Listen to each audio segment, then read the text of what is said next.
Continue with chapter number 2, basic accounting terms. In this video we will discuss different terms.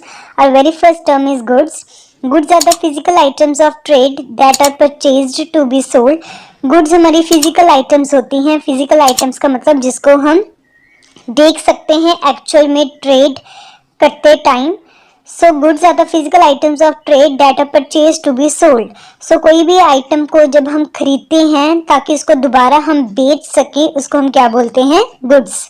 The term applies to all the item making up the sales or purchase of a business. So जो goods term है वो both हम sales or purchase के लिए use करते हैं. Stating differently, they are the stock in trade of an enterprise purchased or manufactured with the purpose of selling. So अगर हम इसको दूसरी सेंस में बात करें तो गुड्स का मतलब होता है या तो कंपनी उसको खुद बना रही है या उसको खरीद रही है ताकि वो आगे उसको बेच सके, तो उसको हम क्या बोलते हैं? Goods. For an enterprise dealing in home appliances, let us take one example. अगर कोई कंपनी है वो होम अप्लायंसेज में डील कर रही है such as TV, fridge, AC, तो वो सबके लिए उसके लिए क्या होगा? गुड्स होंगे. जो कंपनी का मेन काम है, जो मेन काम में वो आइटम्स में डीलिंग करती है, खरीदती और बेचती है, तो वो सभी कैटेगरीज की आइटम्स को हम क्या बोलेंगे? Goods. Our second term is stock or inventory.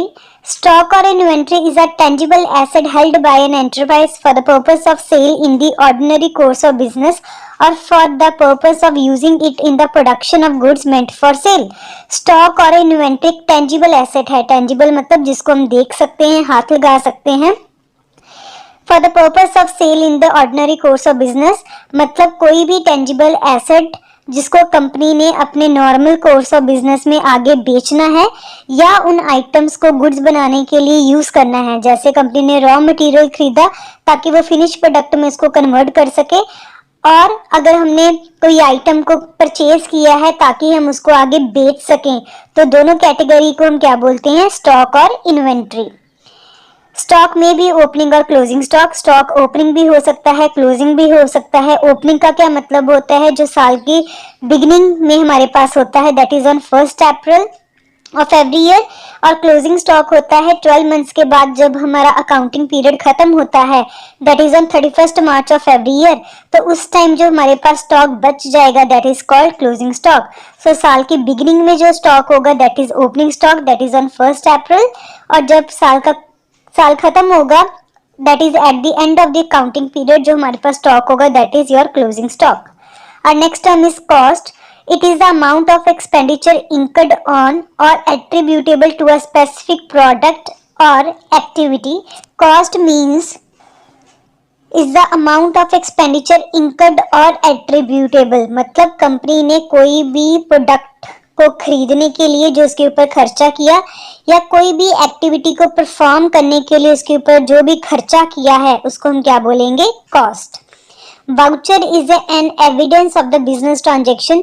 अब बिजनेस में जितनी भी ट्रांजेक्शन्स होती है उसका कोई ना कोई एविडेंस, कोई ना कोई सबूत हमारे पास होना चाहिए कि एक्चुअल में वो ट्रांजेक्शन्स कंपनी में हुई, तो उसको हम क्या बोलते हैं? वाउचर. ये हमारे लिए एक तरह का एविडेंस होता है जिसको आगे हम कोर्ट में भी हेल्प कर सकते हैं in case of any dispute. For example cash memo, invoice, receipt. Cash memo का मतलब क्या होता है? कैश मेमो का मतलब कि जब कंपनी की कैश के लिए गुड्स बेचती है या खरीदती है उस टाइम जो डॉक्यूमेंट बनाते हैं उसको हम कैश मेमो बोलते हैं. इनवॉइस वो वाला डॉक्यूमेंट है जब हम किसी को उधार पे गुड्स बेचते या खरीदते हैं तब इनवॉइस प्रिपेयर किया जाता है. रिसिप्ट का मतलब होता है जैसे हम बैंक में जाते हैं और बैंक में हम पैसा डिपॉजिट करवाते हैं तो बैंक उसके बदले में हमें एक छोटी सी रिसिप्ट बना के दे देती है, जो हमारे पास एक तरह का एविडेंस होता है कि हमने बैंक में वो पैसे जमा करवा दिए. इन केस अगर फ्यूचर में कोई डिस्प्यूट अराइज होते हैं, हमारे बैंक अकाउंट में वो पैसे नहीं जमा होते, तो जो रिसिप्ट है वो हमारे लिए एक तरह की एविडेंस होगी जिसको शो करके हम दोबारा से वो पैसे के लिए क्लेम कर सकते हैं.